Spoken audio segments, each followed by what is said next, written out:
of random, but did you know that today the moon is, this has nothing to do with food, but just to break the ice, today the moon is in Aries, and today is also Tuesday, which is governed by Aries and Mars. And that's why I'm wearing red lipstick, because I never wear lipstick. Oh, okay. Yes, I because in didn't know this. Ayurvedic beliefs, there are colors associated with the days of the week that kind of amplify the energies of the day. So I wear red on Tuesdays.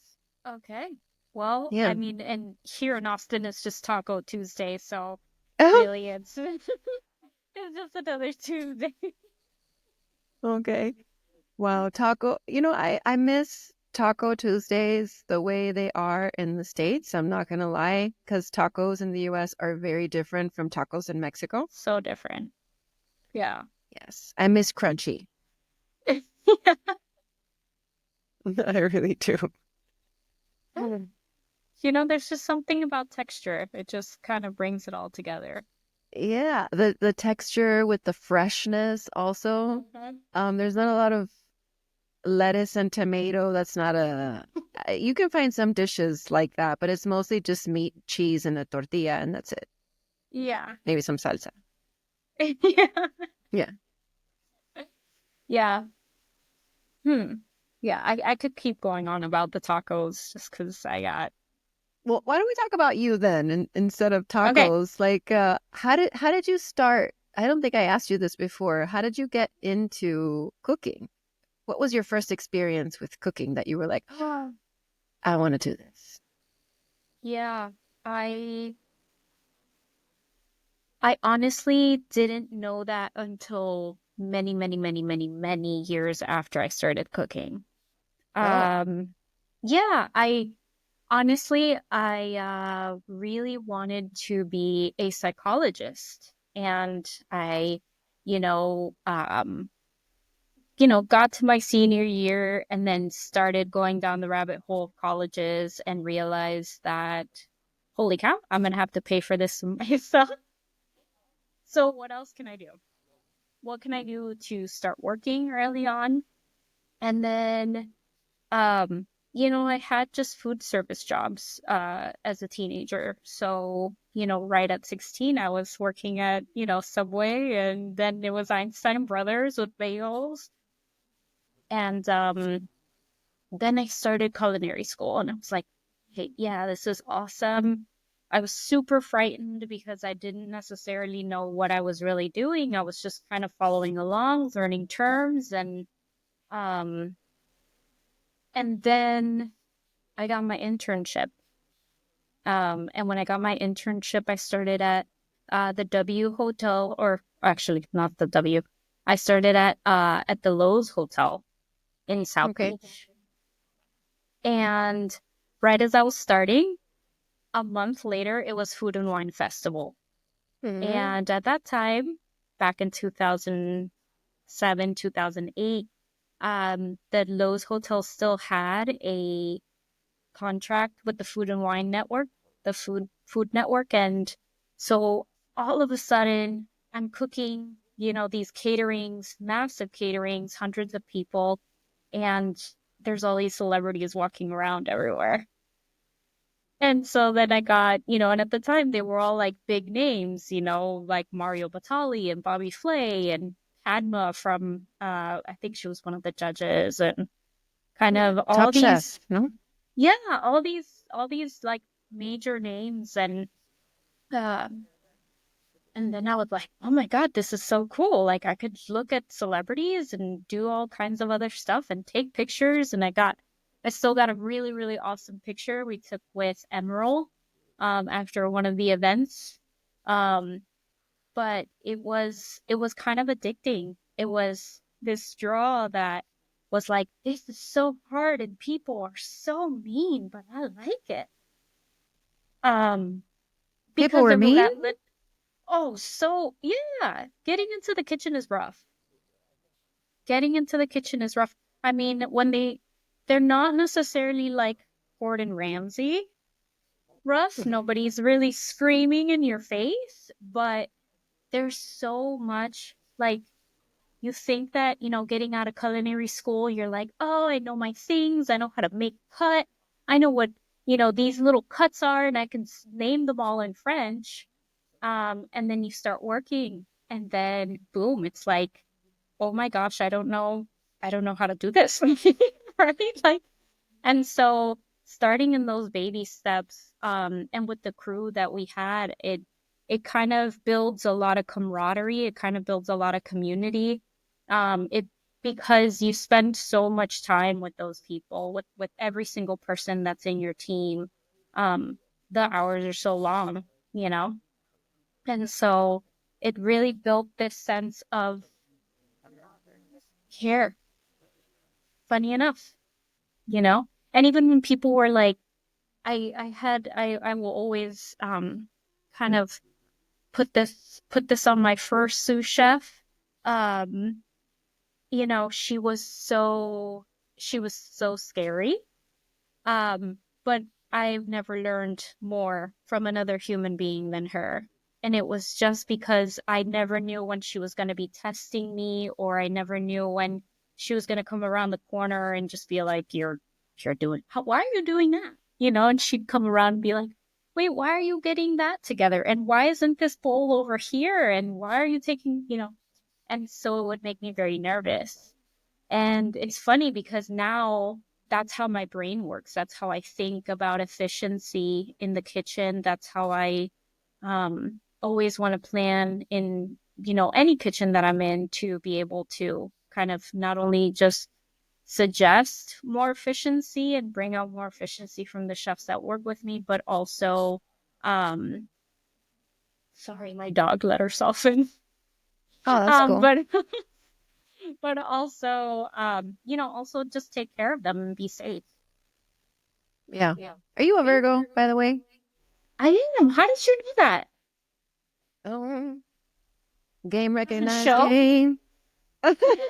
um, I'm also a Virgo, and I recognize the struggle, or like Mm-hmm. just trying to maintain the order. You said efficiency, and that just gave you away. I was like, okay, Yeah, I she's figured. Okay, I figured. I was like, man, it's funny. It's I feel like the Virgo in me has changed quite a bit, where it's in I think it's in more in like tiers of importance these days. There's some things that I can kind of like look away from and be like, oh, that'll be fine. And there's other things where I'm like, okay, I really need to be in control. Where are the things? Is everything color coded? And you know, yeah. just getting in there.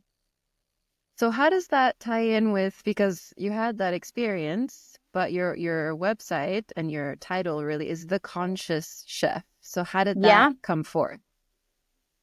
So, um, man, I was really trying to figure out what conscious meant to me. And I really liked that every person had a different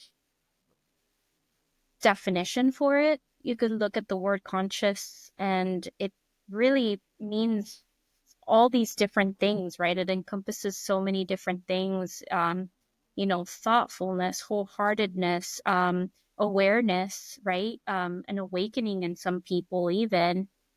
And it just kind of flowed. I don't know. When I thought of it, it just really made sense to me. And I didn't know at first when I started my business that over time I was going to actually be able to define that. And for me, the conscious chef is someone who is there.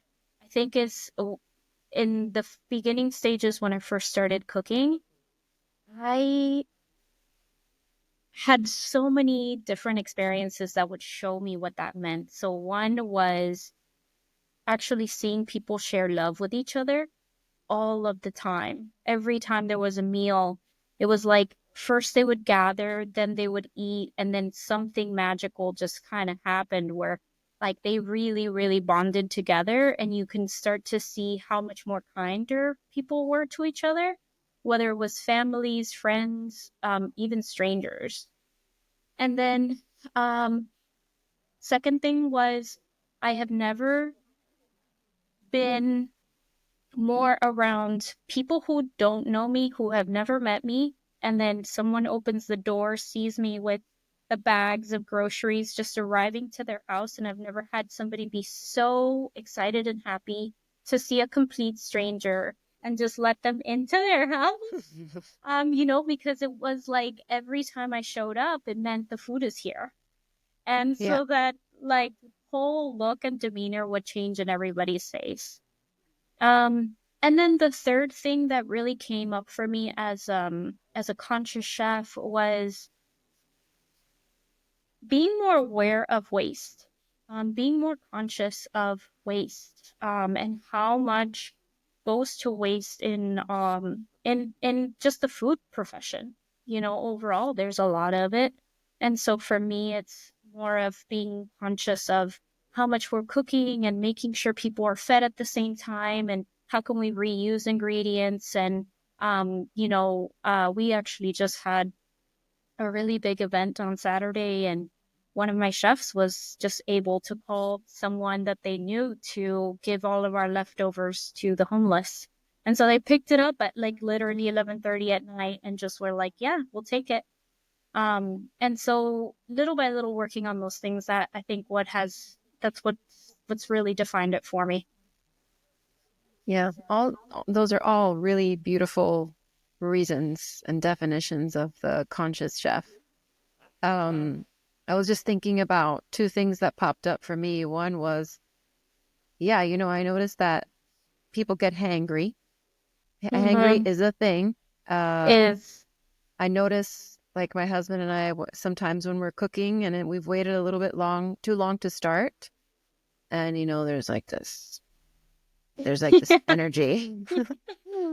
And then as we start eating, like all of a sudden I'll feel like a hand on my knee, and then there's like more love starts coming out. It's like I'm feeling much better now. I'm happy to connect with you kind of thing.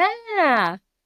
Oh Yeah. yeah. I mean, and it's incredible how that happens. It's just incredible to see it, like I said, even from family members to complete strangers. I've seen it so many times in these retreats where that's kind of what sets the whole entire mood for the rest of the time that they're there, just that first initial meal. And the food really, it nourishes you. It makes you feel if you're cooking it right. If the presentation and like the whole experience is there, then it makes you feel something light, 100%. nourished, Yeah. fed, love. You can feel so many Yeah. things.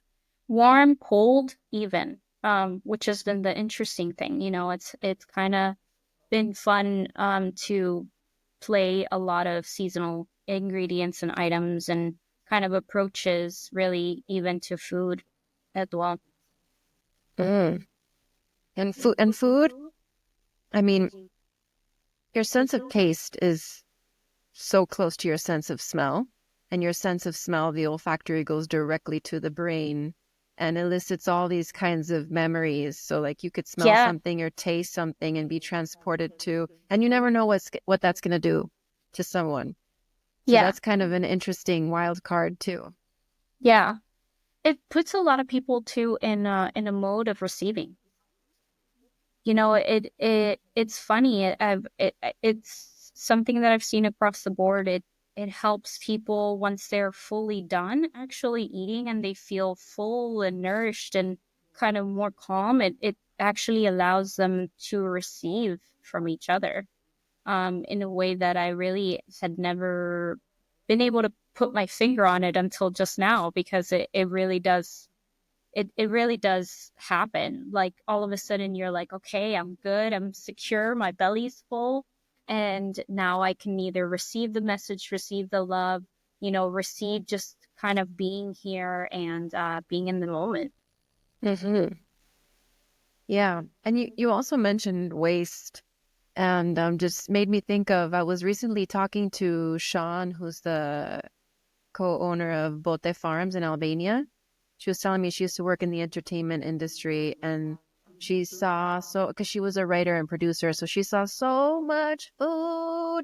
like an excess of food, and she said she just couldn't deal with how much waste there was. And so, yeah, it's good to know that you are conscious of that and are doing things to not waste, to be more mindful instead of wasteful. Yeah, exactly. I think that that's the best way I can describe it. There's times where it's inevitable, and then there's other times where we really can do something about it and make it mean something, you know, Hmm. either by by saying no or by being more strategic. And there's a Virgo in me again, right? And I think, I mean, this is kind of random, I guess, but what do you think about? I think we don't need to eat as much as we eat. You know, like there are certain uh I think it's in the yeah, it's in the Ayurvedic practice that says don't eat when you feel full. Mm-hmm. Eat until you feel satisfied.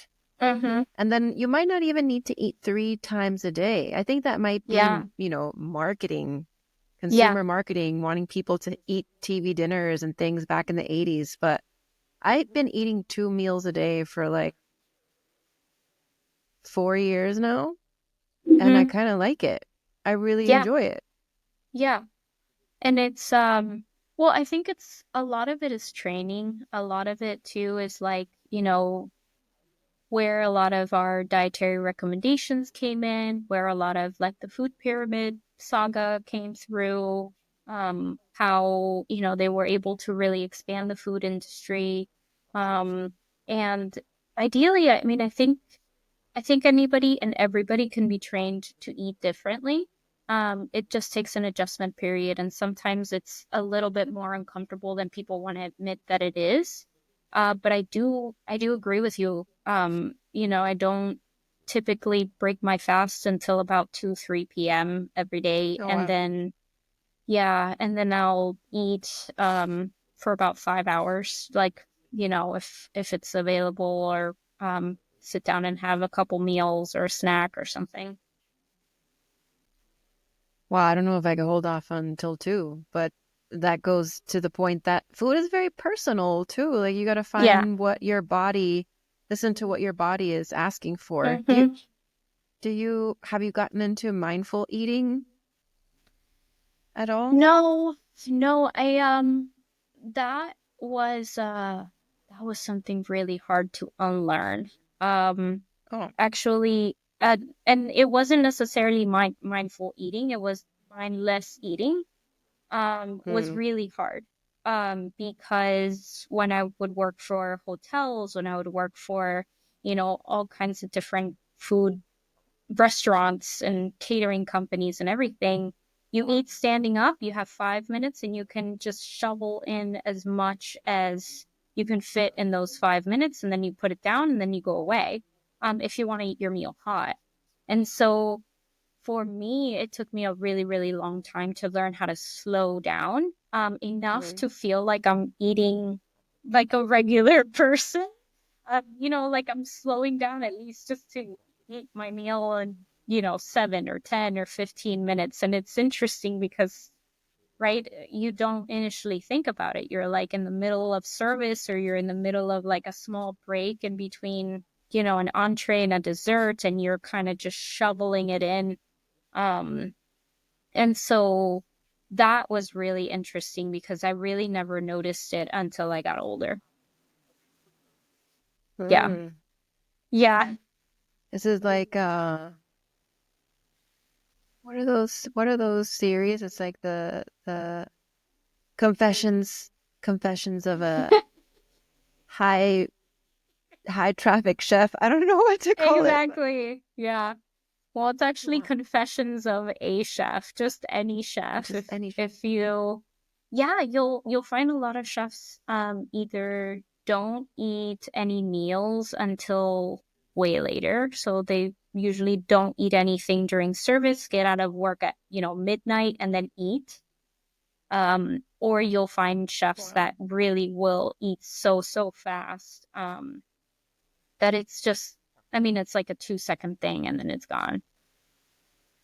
So is that what drew you to retreats? Because I mean, the whole thing, the energy around retreats is slowing down and taking your time. Yeah. Yeah. So retreats actually crept up in my journey really easily. Actually, I had gotten a few inquiries about retreats, and honestly, after my first one, I was hooked. I was so drawn to it. I was so drawn to seeing people slowing down in that sense, and also people slowing down even more to share meals and kind of just that connection that's built, I think, over usually, most retreats will start with a dinner the night before. The first night, everyone's arriving, everyone's coming in from travel. They're kind of not really knowing what to expect, and yet they're like, I'm so ready to just disconnect. And then that first initial dinner just completely sets the tone, Yeah. you know? And whether, to be honest with you, whether it has meat in it or it's completely vegan, um, on both ends, I've seen the same effect. Um, I I think that it really has a lot to do with a lot of the concentration of the meal, which is usually not known for people until they actually start to eat and they slow down and they kind of wind themselves down into I'm no longer traveling. I'm already here. Hmm. Yeah, arriving, as the yoga Yeah, teachers would say, arrive in this moment. exactly. Yeah. So I mean, you mentioned whether it has meat or whether it's vegan. So I'm assuming you cook all kinds of styles, right? What kind of cooking Yeah. cuisine do you do? Oh my gosh. There's a lot of different ones. I have done a menu for the elements. I've done a Mm. menu for the season. What because one of the first retreats that I did, we started early in the spring and then we did a fall one, and so both times, it allowed me to actually like get very very seasonal with what we were offering. Um, and then I've done a good range. I could go down the list, but then it probably might take the whole hour just to go through them all. Um, but no, it's every retreat has been extremely special in being able to offer a bit of a theme, a bit of a concentration or focus, and then the food pretty much tries to follow that and encompass that based on, dietary restrictions and also what the achievement of that retreat is. But you can cook vegan or plant-based or Yeah, pescatarian or yeah. vegetarian or all the Aryans. Yes. What's fun is that a lot of these menus translate as well. So if we agree, let's say, with a client or with one of the leaders of the venue on a particular menu, and they have certain people that will be on one of the Aryans, we typically cater to them as well and customize the menu so that it's inclusive and yet meets their requirements. Okay, that's really cool. I Hmm. consider myself a flexitarian. That's what we consider ourselves. Flexitarians. Mostly plant-based, but flexitarians. What's your favorite type to cook? Oh man,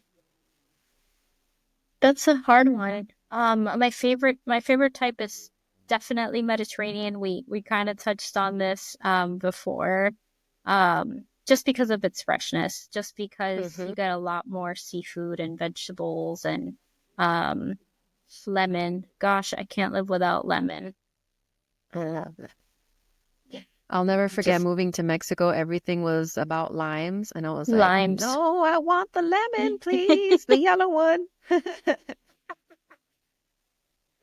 It's Oh different. yeah. Oh yeah, it's very different. It has like this Um, more sour, this like dry mhm, sour. Oh, I love mhm. it. So Yeah. good.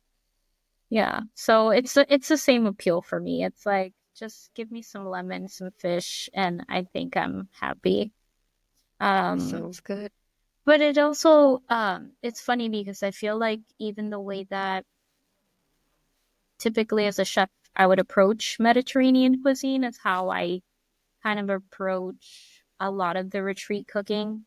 It is a lot slower.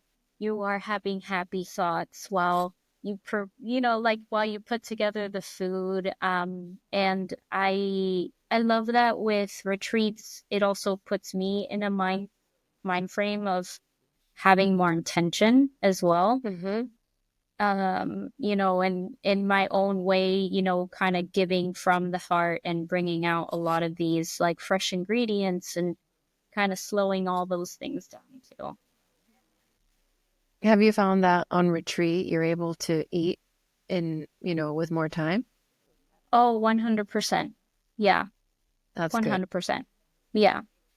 And it just it's just such a different set of rules. It's so um you really do take the time and the clock out of the sense, like out of the senses. You really do remove the pressure of time out of the whole entire experience. Mm-hmm.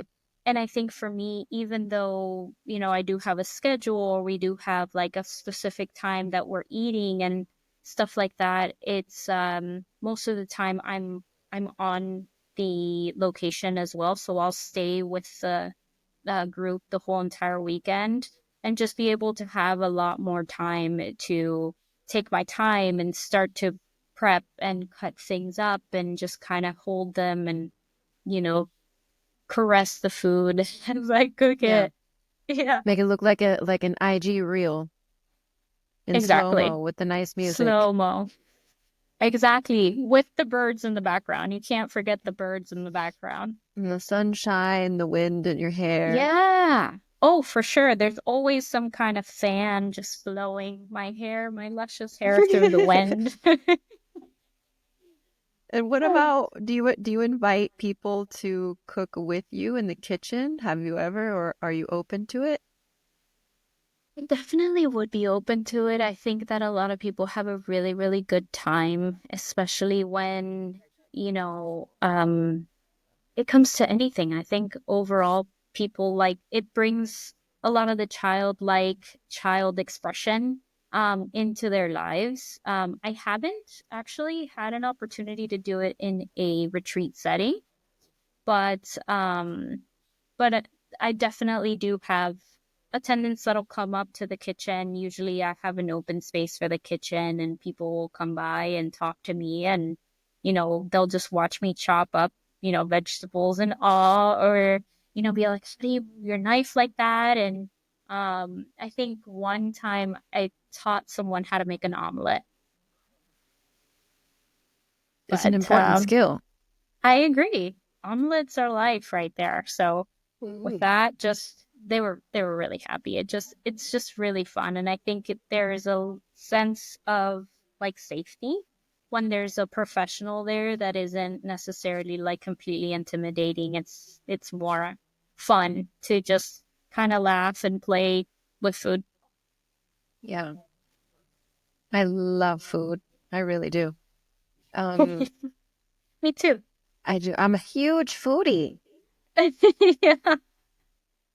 Just the thought about it, just like having conversations about food really excites me. And I think it is a really important aspect of the retreat because like we were saying in the beginning, it makes you feel something. But why do you think that food is so important in a retreat, and how do you think it enhances the experience?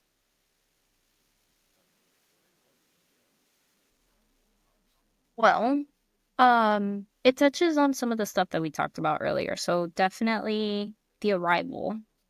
Um, and I think throughout every single meal that they tend to have during a retreat, from what I've seen, it's the pause.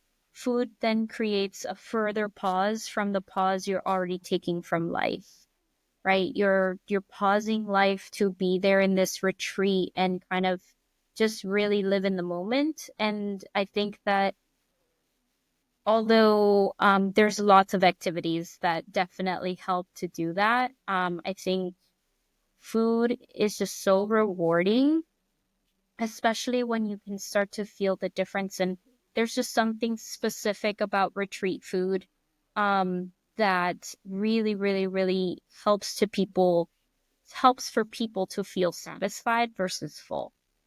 I think it Hmm. really, really touches on that. And I think that that's why it's so different. A lot of the times you're using a lot less spices and more herbs. You know, you're using very fresh ingredients. You're almost keeping a lot of things raw. Sweetness comes in the form of, dates or raisins, or honey when it's not vegan.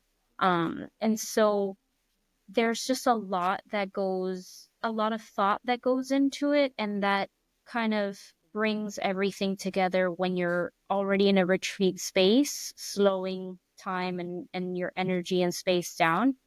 And then Hmm. you sit down for a longer pause to just really, really enjoy your food and be in the present moment and kind of nourishing your body. It's so refreshing. It's so much. It's so good. Yeah. Do you think that, I mean, just listening to what you were saying, do you think the difference between cooking at a retreat is that, at a restaurant or maybe even at an event, the focus is on the flavor and how it tastes versus at a retreat, it's a more holistic, like you said, the ingredients, the intention, the way, the combination of things. It's more health focused, I Yeah, guess. yeah, it really is. Just because of the fact that again, it's a mind-body connection, I think you do experience the biggest mind-body connection right in your gut. I think that it really, really makes a difference, the type of ingredients that you do use in a menu. Um, and also, again, right, being conscious of that season.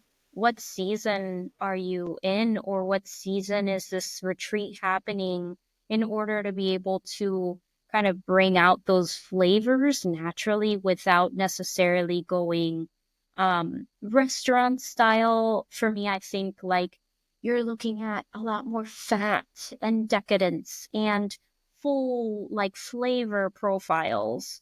And with retreats, you definitely want to go the complete opposite of that. Not necessarily so much in flavor, but it's the approach is more, how can we get this or serve this or present this in a way where we don't have to touch it as much, where we don't have to change it or enhance it as much, and where the enhancement makes the difference is how you pair different ingredients together.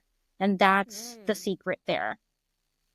I like that. That was a great explanation. I, Oh, I imagine like someone with makeup versus someone without makeup, no? And instead of makeup, you're yeah. maybe adding in some flowers in the hair or Yeah. just, Yeah. Or that's just really bringing cool. your hair up or bringing your hair down, and just kind of how you mix up all the different elements really is really how you get that, I don't know, that different essence. Yeah. It's amazing how you can take something and do something so simple with it, and it has such a powerful impact. I'll never forget uh, the first time I had a spinach salad at my friend's house, my friend Alex's house. And it was so simple. She has kids. She was making a salad for her kids. It was just spinach with lemon, Yeah. salt, and pepper. And that's it. I mean, it was the easiest thing ever. And it's so good. And now I make it all the time. Yeah. Yeah. And that's I think that's the secret for me, is like simplicity is better. Simplicity, playing with the food, imagining how to connect flavors, or how to actually let like um what I enjoy the most is people being able to taste everything that they just put in their mouth. So I can taste the carrot and the kale, or I can taste the spinach, or I can taste the tomato, and everything has its own flavor. Just put together. It's really amazing. Hmm. Yes. So how many retreats have you done, by the way? I have done about six so far. Okay. Yeah. Are they all in the US? They're all in the US. I thought about doing a couple overseas, but that opportunity will present itself when it's ready. Yeah. And also when I'm ready, and you know, um, but it's always something that I loved about what I do is I can really take it anywhere in the world, and everyone needs to eat, and everyone wants to feel nourished and fed. So it's always been pretty fun. Where are the retreats that you've been on, just so we know where you go for you? So most of them have been here in Austin. A Okay. lot of Oh them wow, have there's been retreats in out. Austin? Lots of them. Lots of them. There's a lot of space, especially just about an hour or two outside of Austin. Whether you want to be near the water, whether you want to be up in the mountains, just or in the Wow. what we call hills, not necessarily so much mountains, but I'm from Florida, so they're still mountains to me. We're from the same. Well, you're from Venezuela originally, right? Yeah. Okay. But yeah, I'm from Miami, so I feel you. Any type of upward motion from the land is a mountain Yeah, it's to me like too. wow, it's a mountain. That's a mountain right there. If I can climb So, it, it's a mountain. yeah, Wow. So is Austin, I mean, are there a lot of people doing retreats there? I don't a lot. Yeah, quite a That's bit of really them. cool. Yeah, there's quite a few different retreat spaces I've been to. One that I've been to probably the most so far it's called Living Waters. They're out in Dripping Springs. And Oh, it's dripping yeah, spring. yeah. And it's just fun. It's fun to get out of the city. It's fun to kind of just drive out just a little longer and you're somewhere completely different. The terrain in Austin definitely changes. Like once you get to the outskirts, it depends on the direction you go in. That's really cool. You've got the wheels turning. I'm gonna look at some places in Austin. It's just nice to Yeah. know different places around the US because lots of people travel internationally, but to also have options within the US is good too. There's tons. Yeah, there's tons Hmm. of them. I did get an inquiry from somebody actually off of Facebook who was looking to do a retreat. I think there was one in Tennessee, and then there was another one in let's say it was like New Jersey or Oh, something. oh wow. That's shocking. So those, A they're retreat in New there. Jersey. They're out there. Okay. They're out there. That's cool. Like there's a Yeah. lot to be explored, it seems. Yeah. So, can you share some experiences that people have had with your food on retreat?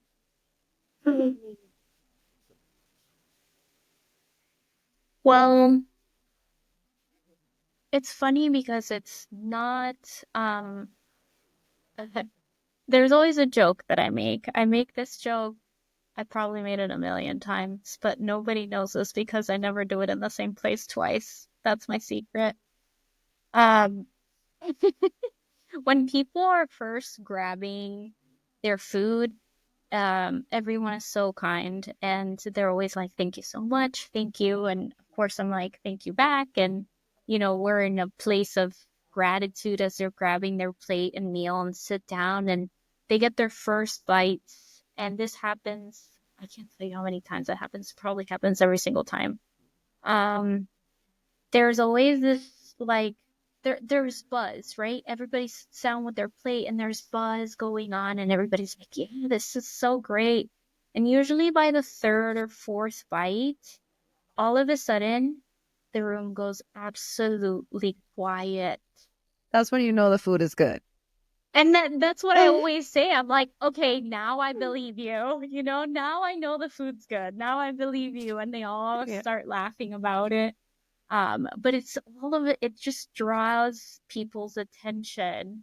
They get those first couple bites and like, yeah, this is great. And then you just see this like laser focus into Yeah. exactly what it is that they're consuming. Oh, wow. That must feel amazing to watch. It's super rewarding. It's so rewarding and then almost uncomfortable, just not necessarily in a negative way. I want to say it's just more of um like I don't know, you almost get uncomfortable with being good or talented or being worthy of the moment of people affirming, what you do. Um, and so that's why I cut it with a joke because I'm like, okay, now I believe you. I know it's good. Yeah. Um, but I think it's just it. I like I want to stay humble, and I think I like to feel that humility about food because I think it makes me want to continue to put effort into it. And you can give it away. I mean, that's what I do because I often get, receiving praise is I feel you is uncomfortable. So I'm like, okay, I receive it and I give it away. It's not mine. I'm just a vessel. I'm just here being of service, and Yeah, this is the way I do it.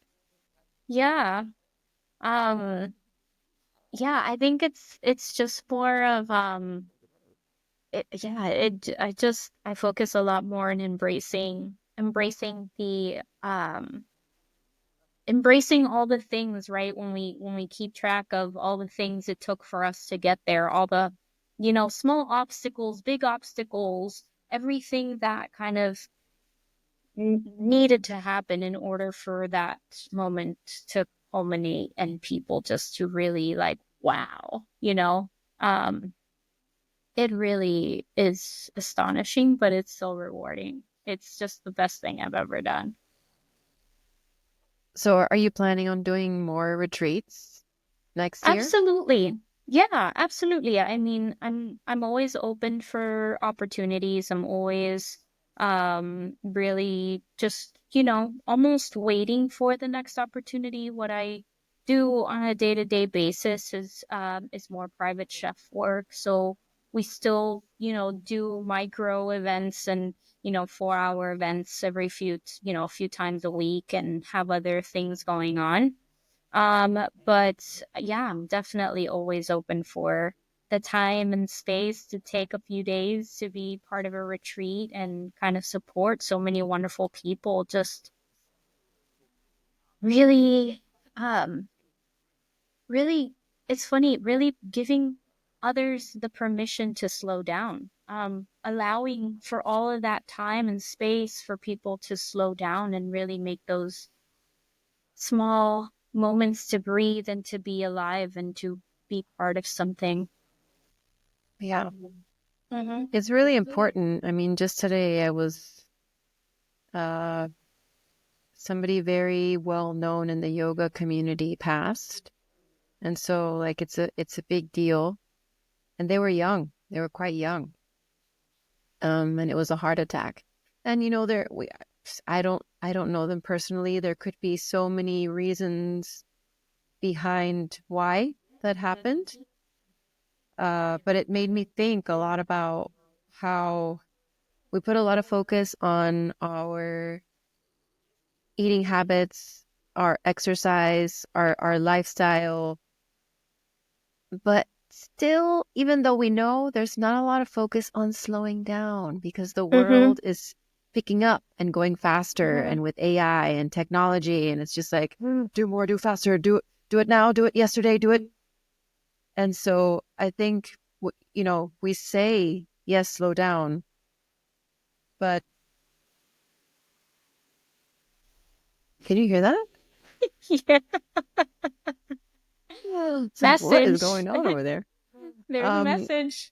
I'm not sure what it is, but I will take it in and think on it later. Slowing down is so important because stress is a silent killer. They call it the silent killer for a reason. It just creeps. So I think yeah, in general, whether it's through retreats or food, I think food is such a powerful way to slow down. Mhm. Like we work from home, so a lot of times when you're working, much like you, I want to just hurry up, get something in my body and keep going. Mhm. But when you're forced to cook, at first it feels like you're being forced to do it. Yeah. Oh, No, but yeah. then Totally. if you just give yourself to it and you're like, okay, we're doing this, just turn the music on, let's take it slow, let's Oh, chop like yeah. we like it, let's wash these vegetables like it's Oh, they're gonna be so good and clean. yeah. And it Oh, really does make a difference. Like all of a sudden you feel more calm. You're so grateful for the food. And especially because it took you so long, like you said, everything that had to happen in order for that meal to be on your plate. You're just like, yeah.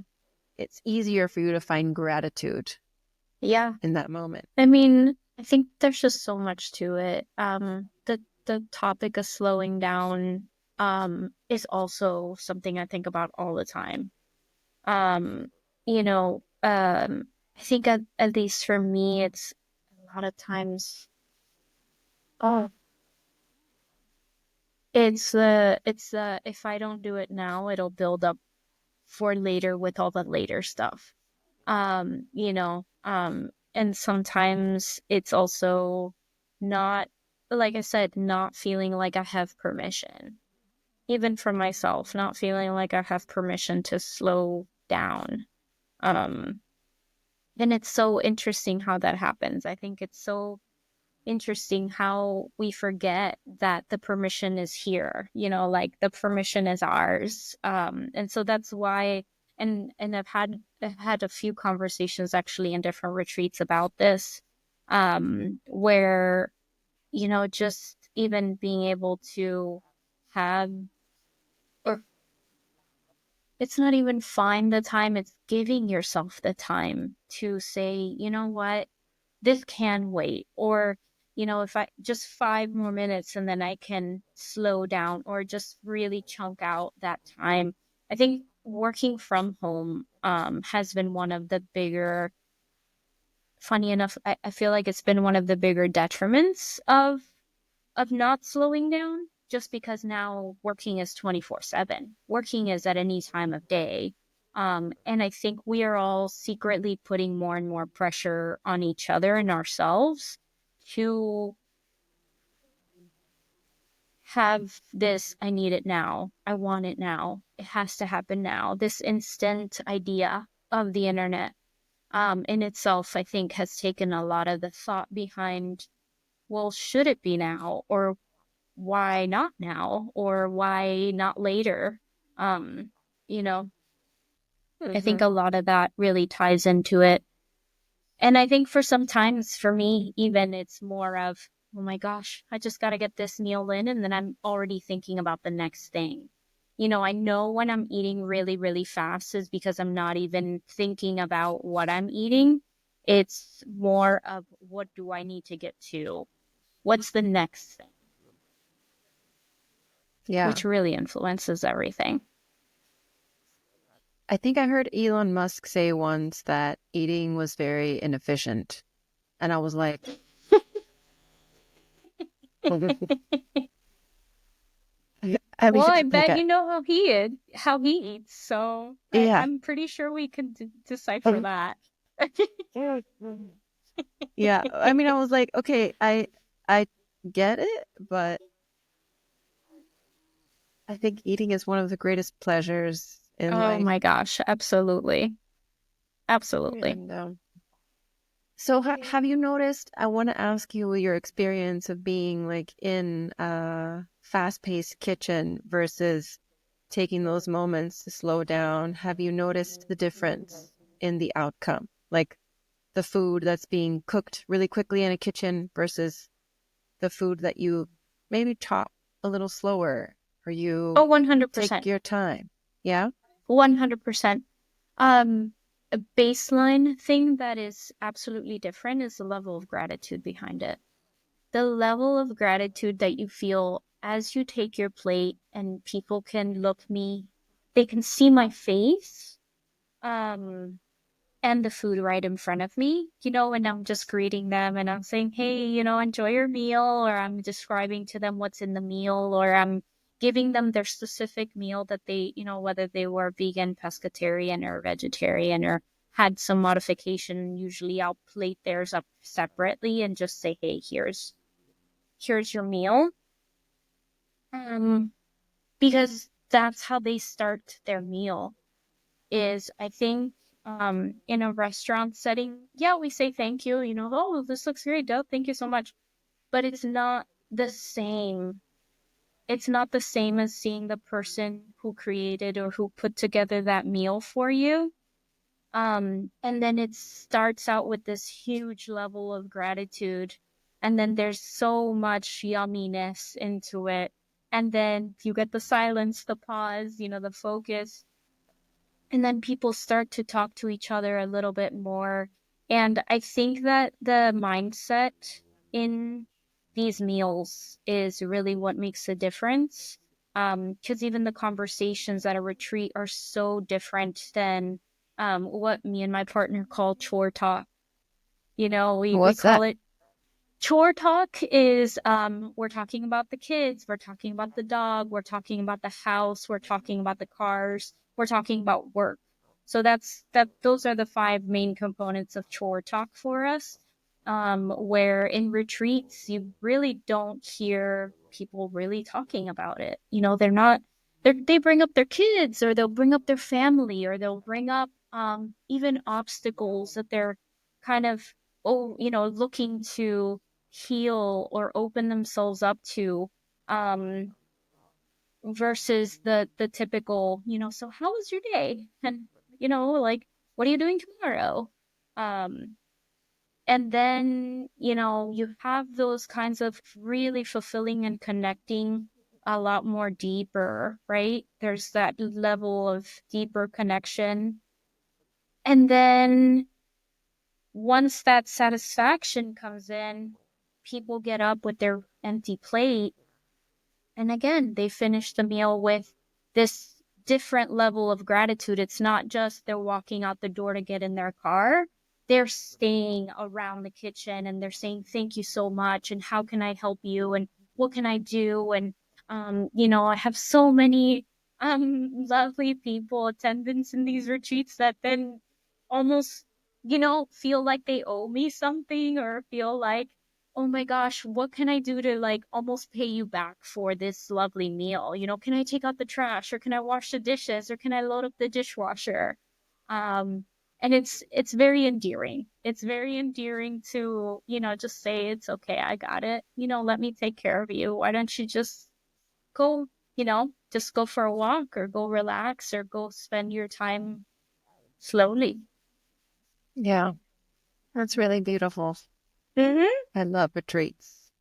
Yeah. So, But you see, it's like the whole entire meal process is so different yeah, than being in a restaurant. definitely. I bet you don't get any complaints at retreats either. Oh my gosh, let me start knocking on wood. No. Oh dear. Oh, okay. I thought you were going to give me an example. I was like, oh, really? Oh, I know. I've really never had a complaint. I in 3 years have had really just two events in 3 years that have that I haven't been to. Like I wasn't there. I sent someone on my team, and then the client just was like, hey, this could have been better, or something like that, some kind of feedback. Um, but even then, honestly, I'm not afraid of it. I love feedback. I really do want to hear if something wasn't up to par, or if something, it drives me. It drives me to, not so much people please, but I feel like it's an opportunity to be better, to be more. Hmm. Yes, I feel you. Yeah.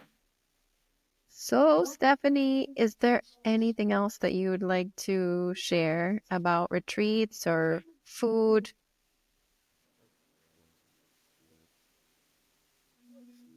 Oh, I think that there's like, I think we've kind of, I could still talk, at least give me like another 6 hours and then I'll probably be Oh, wow. exhausted of talking about food. I absolutely love it. It's something so universal, and I feel like people talk about it all the time. Yeah. It's my favorite conversation. It's my favorite topic. So for me, it's just a lot of passion behind it.